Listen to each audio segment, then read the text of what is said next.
Dans sa conférence de presse du 13 novembre 2012, le président de la République a dit « Derrière le mot compétitivité, il y a tout simplement l'emploi. L'activité économique a pour but de répondre à des besoins solvables. C'est cette activité qui crée les emplois. Dans ce monde qui change, la préoccupation majeure de nos concitoyens, c'est leur emploi, et celui de leurs enfants. Mais dans une économie ouverte, ces emplois ne sont stables qu'à court terme. Dans l'industrie notamment, où les gains de productivité progressent en général plus vite que les gains de part de marché, ces emplois ne peuvent se maintenir ou se développer à moyen terme que par une adaptation continue.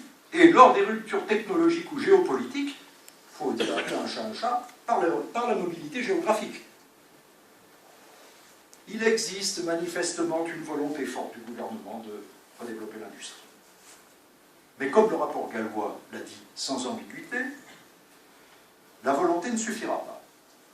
Et pour inverser la tendance, il faut offrir aux entreprises industrielles, notamment, qui engagent des risques longs, un environnement plus favorable.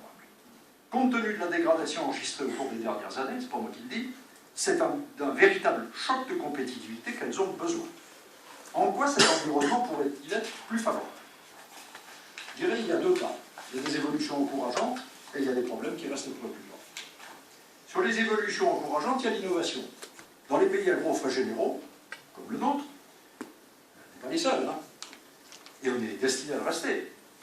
La compétitivité de l'industrie passe nécessairement par l'innovation, qui, en permettant aux produits et aux services de monter en gamme, représente une des perspectives obligées de l'avenir. En ce sens, la pérennisation du crédit impôt recherche avec le crédit impôt compétitivité et emploi, CICE, qui est en train de se mettre en place, va dans le bon sens, c'est clair. Mais là, ça me permet de dire que les contreparties réelles qui seront demandées aux entreprises, qui nécessitent une vraie traçabilité des sous, restent encore à déterminer, à préciser. Deuxième élément, la formation. En parallèle avec de telles évolutions, il faut absolument que les systèmes d'information accélèrent leur évolution sur trois champs. Le premier, c'est afin que l'école permette aux enfants de se familiariser très tôt avec le monde de l'économie, des métiers et de l'entreprise.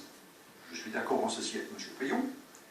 Afin de préparer de mieux en mieux les jeunes à l'employabilité, en privilégiant comme voie d'entrée à l'emploi les stages, les formations professionnalisantes et l'apprentissage, encore plus qu'aujourd'hui, comme on le fait en Allemagne.